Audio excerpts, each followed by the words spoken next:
Jeremias capítulo 25. Se você assim o achou, se coloca de pé, vamos ler o verso de número 14. Jeremias capítulo 5. Jeremias capítulo 5, verso de número 14. Nós lemos esse texto no mês de novembro. Achei que nós estamos já caminhando para o término do ano e alguns já estão indo viajar, outros já vão viajar amanhã. Mas eu quero trazer esse texto de novo e trabalhá-lo de uma forma muito especial. Repita comigo, mais uma vez, eu tenho o fogo de Deus nos meus lábios. Fala para a pessoa ao seu lado assim, você tem o fogo de Deus nos seus lábios. Jeremias 5,14 diz, portanto, assim diz o Senhor Deus dos exércitos, porquanto disseste tal palavra, eis que converterei as minhas palavras na tua boca em fogo, e a este povo em lenha, e eles serão o quê? Consumidos. Eu vou ler uma outra versão. Farei com que a minha palavra seja fogo na tua boca, e este povo seja lenha que ele consome. Senhor, fale aos nossos corações, revele-se a nós nessa manhã, em nome de Jesus, todo mundo diz, amém. Amém, pode sentar, queridos. Nós estamos diante de um quadro espiritual a qual Jeremias se encontrava muito triste. Era lenha seca pura, como o texto mesmo vai dizer. Eles eram religiosos por fora, mas eram totalmente vazios por dentro. Não tinha fogo, não tinha interesse, não tinha vontade de Deus, não tinha vontade de se orar, não tinha vontade de buscar a presença, não tinha nada disso. Mas eram religiosos, tinham postura única, que impressionava muitos, encantava os olhos, mas aqui dentro nada queimava. Então Deus entrega ao profeta Jeremias algo muito interessante. Deus não vai dar para ele um discurso elegante, Deus não vai dar para ele um discurso eloquente, pelo contrário, o que Deus vai entregar a Jeremias é unicamente fogo. Repita comigo, fogo. Veja, eu vou dar a você, Jeremias, fogo.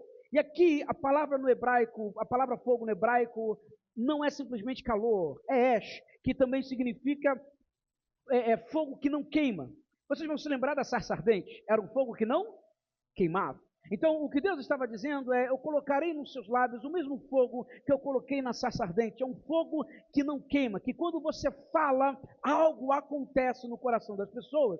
E quando Deus coloca fogo na boca de alguém, não é para enfeitar frases ou unicamente é para gerar um impacto muito grande. Quando Deus coloca fogo na boca, a qual não queima os seus próprios lábios, como a fogo da sarça ardente, é para unicamente gerar um impacto muito grande.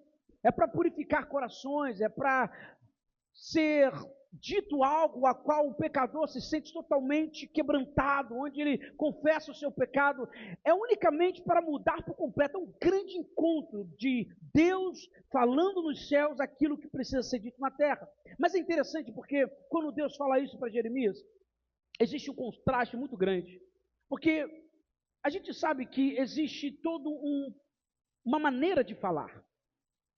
E é curioso, porque o que Deus está dizendo é, olha, eu sei que uma palestra, ela tem um alcance à nossa mente.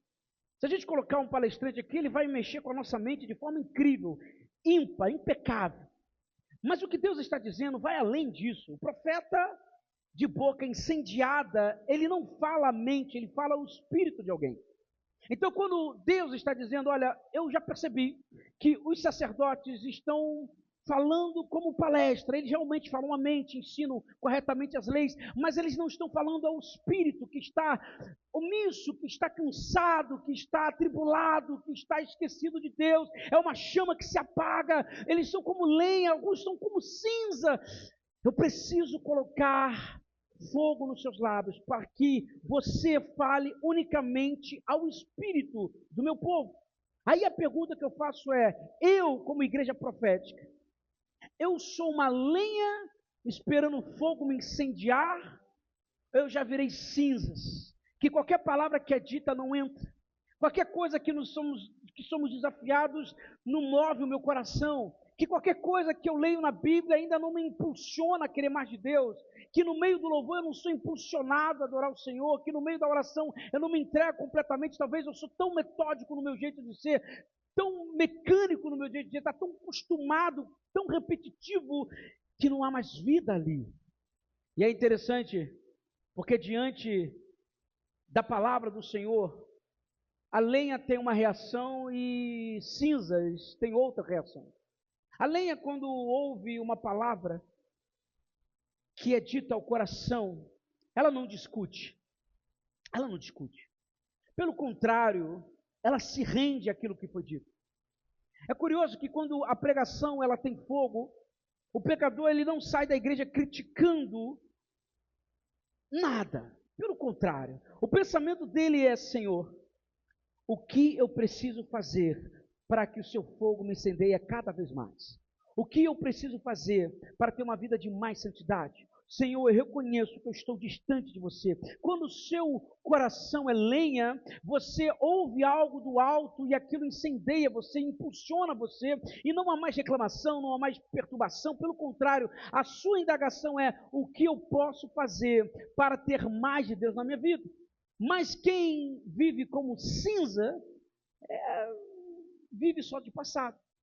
É como dizer, olha, cinza, como dito, é o resultado de algo que já queimou alguma vez. Então, dentro de mim, eu sou cinza. Olha, que louvor lindo. Mas eu me lembro daquelas canções lá antigas do Inário, que aquilo mexia comigo. Nossa, que palavra linda. Mas aquela música, aquela palavra, eu me lembrava do meu bisavô que pregava esse sermão. Isso me trazia paz. Que lugar bonito, mas eu me lembro dos sinos, eu me lembro dos órgãos, nada contra, pelo contrário, isso é lindo, maravilhoso na construção da igreja como um todo, mas a gente fica sempre falando de lá atrás, mas nunca vive o momento. Eu não estou aberto, Senhor, para o novo de Deus, eu quero voltar a vivenciar o que eu vivi lá atrás, não o hoje, esquece isso. E tudo que é dito, qualquer culto, qualquer pregação, qualquer canção, qualquer oração, antigamente era melhor. Você conhece gente assim? Misericórdia. Então, eu quero pontuar algumas coisas. E permita confrontá-lo como cristão nessa manhã, como algo muito importante. Primeiro, a sua boca carrega fogo ou ela carrega opinião? Nos seus lábios, o que se carrega? Não, pastor, eu sou um cristão, no meu trabalho o pessoal sabe. O pessoal sabe que você como cristão carrega fogo ou carrega somente opinião? Tenho opinião para tudo, mas eu não derramo nenhum fogo, nenhuma parte do que Deus é para as pessoas. A segunda pergunta é: você, quando ouve uma palavra, você quer um conforto ou você quer algo que o purifique? Porque se você busca purificação, santidade, tudo que você disser será para incendiar pessoas. Mas se no seu coração você quer procurar algo que gere um conforto no seu coração, a única coisa que você vai gerar são opiniões. Eu tenho um colega de ministério que ele ama teoria da conspiração. Ele é apaixonado por teoria da conspiração. E meu irmão, minha irmã, você não está entendendo. O assunto dele é só sobre teoria da conspiração. E ele pega a Bíblia, vai para lá, vai para cá, só sobre teoria da conspiração. Se você falar de alienígena, ele vai ser o primeiro a levantar a mão e vai dizer: eu tenho algo para dizer. Se você falar sobre o futuro da Matrix, ele vai levantar a mão e vai dizer: eu tenho algo a dizer. Se você falar sobre o chip da besta, ele vai levantar a mão e vai dizer: eu tenho algo também para contribuir. Ele sabe de tudo isso. Mas a igreja sente falta de fogo de Deus. Porque o Espírito Santo, irmãos, só é alcançado nos nossos corações quando as nossas palavras saem fogo de Deus. Por isso que Jeremias ouve a seguinte palavra do Senhor: Jeremias, colocarei na sua boca fogo, para que a palavra que sai dos seus lábios possa adentrar ao coração deles e purificar cada um deles. Deus não vai colocar argumento para você, Deus vai colocar fogo na sua boca. E lá estamos nós, queremos argumentar com tudo, entrar em diversos debates, quando na verdade o que Deus quer de nós é que fogo saia de nossos lábios. O grande pregador Martin Lloyd Jones, ele foi convidado pela Harvard de fazer um grande debate. E ele é um grande pregador, e ele tem umas pregações assim, surreais. E ele conta que os alunos Todos criaram uma expectativa, saiu no jornal, vai ter um grande debate de um ateu com o grande pastor, pregador, teólogo Martin Lloyd Jones, um grande escritor. E ele disse, não, eu não vou nesse convite. E as pessoas começaram a dizer, isso é um absurdo, como você não vai? Você está dizendo que Deus não é maior, como que você tem que ir lá, você tem que debater com aquele ateu, você tem que vencer. E aí ele disse, olha, eu não vou por uma simples questão. Alguém ali vai dar a oportunidade de eu pregar? Ali vai ser um momento de conversão. Vocês estão ainda ali para discutir ideias. Deus não é ideias, Deus é algo que a gente sente. Eu não vou para discussão, eu vou ali para pregar. Se você me der 40 minutos, se possível 1h30 eu prego. E aí quando pregar eu vou fazer apelo. E se fizer apelo eu vou orar. E se orar, pessoas vão se converter. Eu posso fazer isso? Não, é só debate. Então obrigado, aqui não é meu lugar. Você sabe que quando a gente fala sobre uma igreja com fogo nos lábios, uma igreja com argumentos, eu começo a olhar para a igreja primitiva, e aí a gente é obrigado a retornar a nossa cabeça lá atrás, e começar a olhar a história da igreja primitiva. A gente começa a se questionar como que um movimento tão intenso cresceu sendo tão perseguido. Veja, a igreja primitiva entendeu que os lábios deles tinham que sair fogo, nada além disso. Tanto que até a pessoa que servia comida, Atos capítulo 6 conta isso, até as pessoas que serviam comida, elas tinham que ser cheias do Espírito Santo. Os lábios tinham que incendiar. Veja, para servir comida na igreja, para entregar às pessoas de rua, para entregar aos cristãos, as pessoas que se convertiam, eles tinham que ser cheios do Espírito Santo. Até para isso. E aí você entende que depois desses homens que serviam, você vai encontrar eles no decorrer da história do livro de Atos. Homens cheios de Deus. Por quê? Porque nós somos boca de Deus na terra. Todo mundo entendia isso. Por isso que a igreja crescia enormemente, mesmo sendo perseguida. Sabe, Flávio Josefo, que nem era cristão, historiador, ao falar do cristianismo, ele diz o seguinte: o cristianismo era uma seita que deveria ter desaparecido com a morte de seu líder, mas não desapareceu. Pelo contrário, se espalhou. Isso já é um problema histórico para qualquer análise puramente socióloga. Um movimento sem exército, sem poder político, sem templos, mas que cresce de uma forma inimaginável. Eu vou mais além. Públio Cornélio Tácito foi um historiador, senador e orador romano do século I depois de Cristo. Quando ele fala sobre os cristãos, ele fala com desprezo. Ele sempre vai dizer, os cristãos crucificados, os cristãos queimados vivos como tochas humanas, cristãos lançados às feras. Mesmo diante do seu desprezo, Tácito admite que o movimento continuava crescendo. Enquanto o império tentava esmagar os crentes, a igreja se multiplicava, porque eles não tinham discurso, eles só tinham fogo nos lábios deles.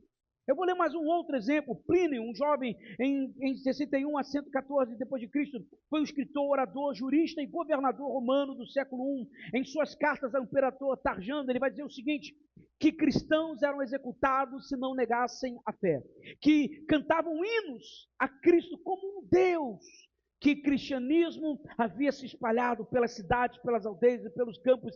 Ele queria pará-lo, mas não conseguia. Mesmo gente morrendo, mesmo gente sendo perseguida, uma multidão se convertia. Mesmo os soldados romanos prendendo muitos deles também se convertiam. E eles não entendiam por quê. Porque quando se falava de Cristo, falava quem ele era, eles não falavam com discurso, eles não falavam com eloquência, mas eles abriam a boca e saía fogo do lábios deles. Vou mais além, Tertuliano escreveu o seguinte: o sangue dos martírios é a semente da igreja. Veja, pessoas mortas, pessoas que tinham que abrir mão ainda, né? Abrir mão de seus desejos carnais, abrir mão da sua vontade. A minha vontade não mais permite, mas é a vontade do Senhor. Não vivo mais eu, mas Cristo que vive em mim. É saber falar direito, é saber ter uma vida de santidade, perdoar. Gente, o cristianismo não é para qualquer um. Sim ou não? Não aceitar corrupção, não aceitar isso. Mas parece que quando a gente fala de Cristo, o fogo de Deus sai de nossos lábios e uma multidão de pessoas começam a crescer no cristianismo. O cristianismo cresce, muitas pessoas aceitam Jesus, porque as palavras que nós dissemos não têm a ver com quem nós somos, mas quem Cristo é. Veja, palavras que mudam totalmente vida, porque discurso, ouça, discurso não rende vida nenhuma. Discurso pode mudar a opinião, mas o que nós pregamos é sobre o Cristo ressurreto. E toda vez que nós falamos dele, parece que os céus se movimentam em nossos lábios e corações são alcançados, porque Cristo é o único que alcança o nosso espírito. Toda vez que nós falamos, isso alcança, as palavras queimam e convencem pessoas, transformam pessoas. Essa era a indagação, como que o Evangelho crescia se nós tentávamos matá-lo, destruí-los, exterminá-los. Paulo vai dizer em Romanos capítulo 1, verso 16, se você puder ler com toda a sua força, Romanos 1, verso de número 16, o que diz? Porque, não, 1, 2, 3 e, porque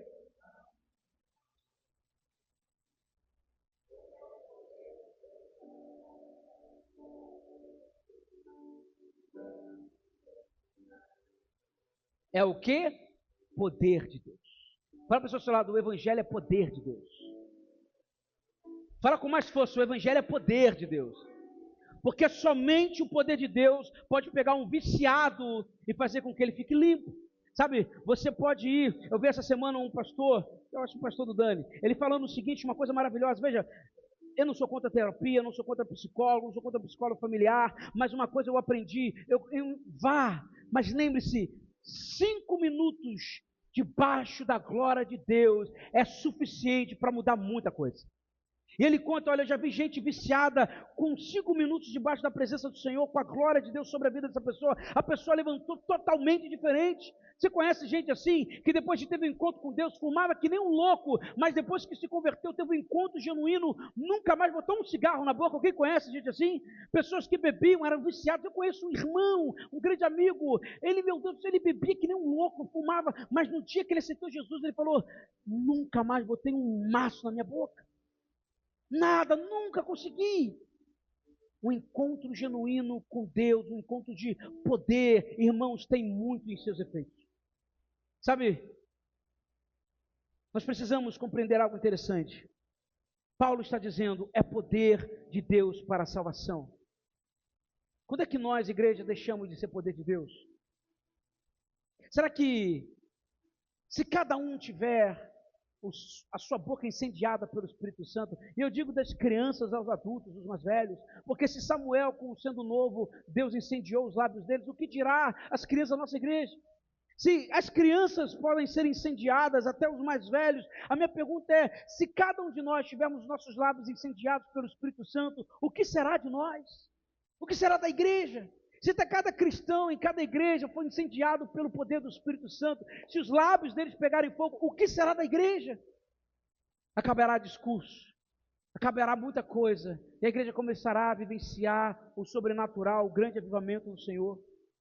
Sabe, uma igreja que não gera filhos, ela morre, ela morre. Quando nós, hoje de manhã, eu lendo o sermão de novo, eu me lembrei de uma situação na Inglaterra, e trouxe até umas pesquisas para apresentar a vocês. Você sabe que nós como metodistas, e aí especialmente nós da igreja metodista, nós temos John Wesley, um grande homem de Deus, um grande avivalista, um cara excepcional. A história dele não tem o que dizer. Ele começou o movimento, e o movimento crescia muito, muito, muito. E nós somos frutos de um movimento que começou na Inglaterra, que cresceu assim de uma forma absurda.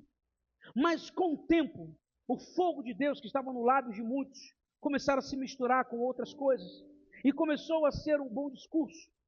Eu não sei se se eu já contei isso, mas eu me lembro que quando eu fiz a faculdade de teologia em São Paulo, foi maravilhoso na minha vida, mas eu me lembro que tinha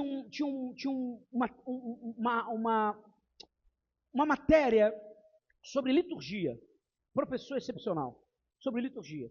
E no processo do curso, nós tínhamos que preparar um sermão que seria, então, ministrado para os alunos. E o professor fazia uma avaliação. E a nossa preocupação era em como poder agradar o professor e ter um melhor sermão do que o outro. A gente não estava importando se ia alcançar alguém, se alguém ia ficar chocado, alguém ia chorar, se alguém... Não. O nosso intuito era fazer o melhor sermão escrito, coloca hebraico, coloca grego, coloca o que tiver latim. Você construir algo bonito para apresentar como algo bonito. Só que sem saber, aquilo foi entrando em nós, e quando a gente saiu da faculdade, aquilo ainda estava dentro de nós. Eu preciso não fazer um sermão que gere impacto do Espírito, mas um sermão que encante os outros. Então a gente gostava, quando acabava, e eu me lembro disso no começo do ministério, nossa, hoje o sermão foi muito bom, pastor, mas não no intuito de transformação, mas caramba, eu aprendi algo novo. Essa mentalidade que eu recebi, anos e anos anteriores, muitos já estavam recebendo. E a igreja que antes foi, então, o berço do avivamento, foi começando a se esfriar. Começou a se esfriar. E não gerava mais filhos. E por não gerar mais filho, começou a morrer. E se nós olharmos na história da Grã-Bretanha, no Reino Unido, onde é o berço do metodismo, onde o avivamento do Wesley começou, sabe quantos metodistas nós temos na Grã-Bretanha? 137 mil membros ativos. A população é de 69,3 milhões de pessoas. Logo, então, nós estamos falando de 0,2% da população são metodistas. Isso é minúsculo. Porque se nós olharmos só na Inglaterra, e eu vou mais adiante, só na Inglaterra, isso eu falei do Reino Unido, só na Inglaterra são 115 mil a 120 mil membros. A Inglaterra tem 57 milhões de habitantes. Estamos falando de 0,21% de população que é metodista. O grande berço do avivamento que a Batista pegou, que as assembleias pegaram, todo mundo pegou esse movimento. Mas nós metodistas, lá onde se fundou, somos somente 0,21% da população. Veja, de acordo com o livro A História da Igreja Metodista na Grande Inglaterra, tinha-se na época de 1932, 850 mil metodistas. Ao invés de multiplicar, o que aconteceu? O que aconteceu? Por que diminuiu e não multiplicou? Porque uma igreja fria não gera filhos. Ela morre. Ela morre. Permita mostrar algo. Calão, apresenta uma imagem para mim. O Calão vai apresentar uma imagem para os irmãos. Eu quero mostrar isso aqui, porque eu achei isso aqui terrível. Eu não sei se está na ordem, Calão, tá? Mas a primeira imagem que eu quero mostrar é um restaurante chamado 1840, em Telford, na Inglaterra. Esse restaurante era uma capela metodista em 1840. E adivinha o que ela se tornou hoje? Mostra aí, Calão, mostra aí para o pessoal ver. Mostra aí, vai jogando para cá. Se tornou um excelente restaurante. Misericórdia. Se tornou um restaurante. Uma igreja onde tinha, vai passando, uma igreja onde tinha um avivamento, onde o poder de Deus via, agora se tornou um restaurante. Você consegue ver as portas? Vai passando aí, Carlos, me ajuda aí. Aí você vai percebendo que a igreja foi se tornando fria. Não vamos falar do Espírito, vamos só falar de ensinar, vamos só falar disso, de doutrina aqui, papapá, pepepé. Isso aí é uma outra igreja ainda, que, como está ali no The Church of Southampton, não sei, não, Northampton, que é um restaurante, mas era uma igreja. E aí você vai ver que não só metodista, mas você vai ver várias igrejas que se tornaram restaurantes. Olha, casamentos, eventos e jantares. Não é igreja. Aqui poderia ter, olha, church, igreja, church. Aí você poderia ter que, sei lá, culto de manhã, de tarde. Não! É para casamento, é para... Agora você me pegou, hein, Rocão? Obrigado. Era para casamento, para eventos e jantares. Você já imaginou essa igreja um grande restaurante? O que você acha? Já pensou? E aí, já pensou no restaurante? Você imaginou isso? Se a gente começar a colocar na nossa cabeça, tem essa segunda imagem, mostra para nós como que algumas igrejas, isso são só imagens que eu peguei, ainda tem outras igrejas, procurei rapidamente, encontrei 7 igrejas que eram grandes igrejas, que se tornaram grandes restaurantes. Eu já contei para vocês uma história de uma igreja nos Estados Unidos que eles começaram a procurar, a focar em projeto social. Então eles começaram a fazer comida para vender, para arrecadar dinheiro, para poder ajudar mais pessoas. E assim eles o fizeram. E começaram a vender, a dar comida para moradores de rua. Depois começaram a vender as comidas. Só que eles faziam uma costela tão maravilhosa, meu amigo, que o negócio foi crescendo. E aí então eles sentaram e começaram a observar que estava tendo mais recurso vindo de comida do que dentro da igreja. Porque dentro da igreja não se buscava mais vida, o que se buscava era fazer comida. A igreja deixou de ser igreja e se tornou um restaurante excelente que vende carne de porco. Então a igreja deixou de ser igreja para se tornar um restaurante. Quando eu e você perdemos o foco, quando eu e você tiramos o fogo de Deus dos nossos lábios, nós nos tornamos tudo menos igreja. Por isso que o cristianismo não é um discurso, ele é poder de Deus, o evangelho é poder de Deus, mas o sentimento é que escolheram para si pregações, para aliviarem o ego. Ah não, eu gosto disso, vamos fazer mais isso. A igreja é tudo menos igreja, é um espaço incrível para fazer tantas coisas, alcançar tantas vidas, mas nós queremos fazer todos os tipos de projetos sociais e menos ser igreja. E aí, como dito, uma igreja que não gera filhos, que não ganha vida, que não busca ganhar almas para Jesus, uma igreja que não pensa em crescer, é uma igreja que morre. Por isso que a nossa meta é 50 vidas, amém? Que desânimo, amém?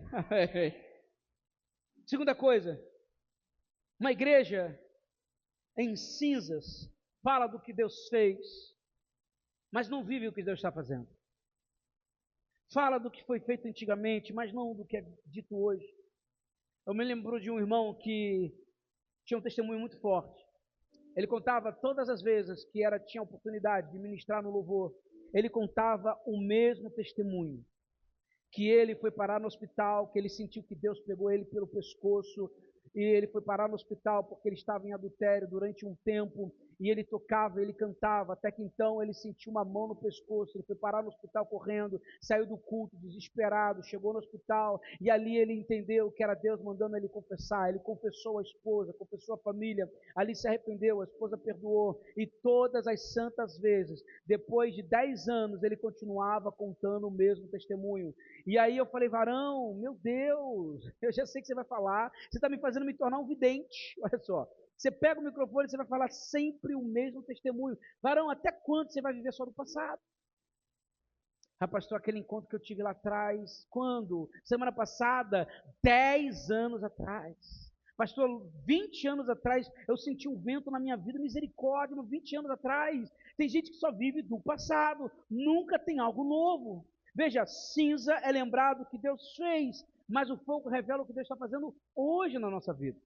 Sabe, uma igreja profética incendiada pela palavra e pelo Espírito desperta sede, atrai pessoas cansadas, dá luz a discípulos. Irmãos, quantas igrejas eu vejo, e aí eu falo para nós que metodistas, quantas igrejas eu vejo que não há fogo nos lábios. E aí eu não culpo só o pastor, eu culpo a igreja também. Porque se a igreja começar a buscar fogo nos lábios, o pastor vai ser incendiado. Se o pastor não está incendiado, a igreja vai incendiar ele, em nome de Jesus, amém? Porque no dia que eu estiver fraco, quem vai orar por mim e dar uma glória a Deus? Misericórdia. Não, vocês sempre oram, amém? Misericórdia, espero ficar ruim não. Vocês sempre oram, a ideia é essa. Tem igreja que precisa que o Senhor incendeie os lábios. Por quê? Porque não tem sede de Deus. Não tem sede do Espírito, não clama, não chora na presença do Senhor. Sabe, irmãos, você pode pregar mal, você pode ser tímido, você pode ser inseguro, você não pode talvez nem saber falar, mas se você simplesmente disser algo, Deus vai incendiar você. Vocês não se lembram de Jonas? Jonas tinha um fogo nos lábios dele, mas ele não correspondeu a esse fogo. Deus colocou uma palavra forte na boca de Jonas. Jonas, vai lá em Nínive, prega. A boca dele estava incendiando, mas ele não quis, ele fugiu. E quando ele volta, ele não vai pregar com eloquência, com vontade, com ânimo. Não, ele prega com uma má vontade absurda. O fogo queimava nos seus lábios, mas ele pregava com uma má vontade. Mas sabe o que aconteceu? Uma multidão se converteu. Porque não tem a ver com o que eu sou, como que eu falo, se eu falo bem, mas só tem uma coisa que tem a ver, é com a minha disposição de dizer, Senhor, pode me usar. Talvez eu não sei falar bem, mas o Senhor vai usar o teu fogo nos meus lábios e o Senhor vai se manifestar. Eu não sou bom na maneira de falar, eu me sinto inseguro, eu me sinto assim, assim, assado, mas se você se colocar na disposição, o Senhor vai usar você. Sabe, Jonas pregou mal, mas Deus usou ele de forma poderosa. Eu creio em uma igreja incendiada pelo fogo de Deus. E eu creio que quando o fogo de Deus desce sobre a igreja, a igreja cresce tremendamente, milagres acontecem, pessoas são libertas, a depressão é curada. Nós contamos testemunho domingo passado da irmã Aline, que ela tomava muitos remédios, ela tremia, ela vivia uma depressão intensa, mas ela começou a caminhar na presença do Senhor, ela começou a vir na segunda-feira, hoje ela não toma nenhum remédio, ela parou de tremer, porque eu creio que o poder de Deus, ele cura a gente. É isso. Veja, nos relatos do avivamento da Rua Azusa, eu sempre gosto desse exemplo. Os vizinhos ligavam para os bombeiros e diziam: olha, a igreja está pegando fogo, o prédio está pegando fogo. Os bombeiros entravam no meio do culto e não via nenhuma chama. E aí as pessoas perguntavam: o que você está fazendo aqui? Olha, eu vim aqui porque a palavra estava pegando fogo. Os vizinhos vinham do lado de fora uma chama ali dentro, mas não era fogo, mas era fogo do Espírito Santo de Deus, incendiando aquele lugar, testemunho escrito sobre isso. Isso é fascinante. Por isso que quando eu e você permitimos que os nossos lábios sejam do Senhor, como disse Isaías capítulo 6, em que Deus colocou algo na ponta da boca daquele homem, ali o fogo de Deus vem sobre nós. Nós temos que dizer: Senhor, eis-me aqui, não quero ser preso a um entendimento qualquer, eu não quero que a minha vida se torne um museu, eu não quero que a minha igreja se torne um restaurante, mas eu quero que o fogo de Deus queime sobre mim, sobre a nossa igreja, para que mude a realidade que vivemos. Veja, é provável que alguns estejam ouvindo cada palavra que está sendo dita, mas ao mesmo tempo uma outra palavra está dizendo no seu interior: isso não é para você. Olha, esses testemunhos são bonitos, mas isso não é para você. Olha, você nem capacidade tem, você nem tempo de igreja tem, você nem sabe falar, olha para você, olha como você é, não dá certo para você. Quando Moisés, que tinha uma boca insegura, alguns historiadores falam que ele era gago, quando Moisés falou, a Bíblia diz que o Egito todo tremeu, porque não tinha a ver com a eloquência ou a maneira bonita de Moisés falar, mas tinha a ver com o fogo de Deus que Deus colocou dentro daquele homem. Quando nós olhamos para Elias, que orou e o fogo desceu do céu, e ali o altar foi consumido, o povo foi confrontado, você realmente acha que aquele homem ali, que vivenciou aquela grande experiência, era um homem imbatível? De forma alguma. Aquele homem ali, que naquele momento estava cheio de Deus, ele viu a glória de Deus se manifestar. Quando aquilo acabou, ele relaxou, ele ficou tranquilo, é natural. Você sai do culto cheio de glória, você chega em casa um pouco mais calmo. E aí o que acontece é que no momento da calmaria de Elias, a Bíblia conta para nós que Jezabel mandou uma palavra esqueci o nome aqui agora, mandou uma palavra contrária a ele, e ele palavra de intimidação. Quando mandou a palavra de intimidação, o profeta que venceu vários outros falsos profetas agora estava dizendo: eu quero morrer, eu vou embora, eu vou fugir, eu não aguento mais. Aí eu pergunto para você, ele saiu correndo depois dessa ameaça. Tem coisas, irmãos, que nós só faremos se tivermos o fogo de Deus na ponta dos nossos lábios. Às vezes a gente diz: pastor, mas eu me sinto fraco, eu estou como Elias fugindo de Jezabel, eu não me encontro como Elias lutando contra os profetas. Irmãos, o que vai fazer você sair daqui para cá é a sua disposição de se entregar ao Senhor e dizer: Senhor, incendeia a minha boca, incendeia a minha vida, incendeia a minha casa, incendeia o meu ministério, incendeia os dons que o Senhor tem para mim, e me incendeia por completo. Porque se o Senhor fez, o Senhor continuará fazendo hoje, e eu creio que eu posso vivenciar isso. Sabe, irmãos, podemos olhar uma coisa muito interessante. Quando nós olhamos para Pedro, nas suas muitas inseguranças, era um homem sanguíneo, depois negou a Jesus, Jesus teve encontro com ele. A Bíblia conta que ao término, antes de Jesus ir para o céu, a Bíblia conta que Jesus chama ele para o canto e começa a perguntar: Pedro, tu me amas? Não, amo, Senhor, claro que você sabe que eu te amo. E pergunta: Pedro, tu me amas? É claro que eu te amo, tu me amas, Senhor, me ofende, então apacenta minhas ovelhas. E logo depois disso, Pedro pergunta: e aquele discípulo ali? Sem vergonha. E aquele discípulo ali? Aí o Senhor falou assim: cara, o que é dele, o que é teu, fica na sua, fica em paz, está tudo certo. Ali mostra para nós que Pedro, mesmo mudado, ele ainda tinha algumas manias. E sabe qual é o mais interessante? Pedro, no momento em que eles se reúnem, os discípulos na casa, no cenáculo, estão orando, o Espírito Santo desce, lá vai Pedro pregar. E quando Pedro prega cheio do poder de Deus, uma multidão de pessoas se converteram. Aí eu pergunto para os irmãos: você acha que o sermão daquele homem foi um sermão eloquente ou foi um sermão cheio do poder de Deus? É cheio do poder de Deus. Cheio do poder de Deus. Era tanto poder que os discípulos que estavam do lado dele, Pedro levantou, ninguém disse nada. Pedro foi falar, ninguém brigou. Não teve uma discussão, eu também quero falar, eu também quero pregar. Não, ele se levantou, porque eles viram que a boca daquele homem estava incendiando. Ele vai, ele começa a pregar, uma multidão é tocada de tal maneira que um pergunta ao outro, e agora o que será de mim? O que eu posso fazer? E aí Pedro vai dizer, se arrependa, confesse seus pecados, se batiza e receba o poder do Espírito Santo. Ele pregou cheio de poder, porque os lábios deles estavam incendiando. Sabe, nós temos que ser lenhas prontos para ser queimados. É chegar e dizer, Senhor, eu quero ser incendiado. E sabe, nós estamos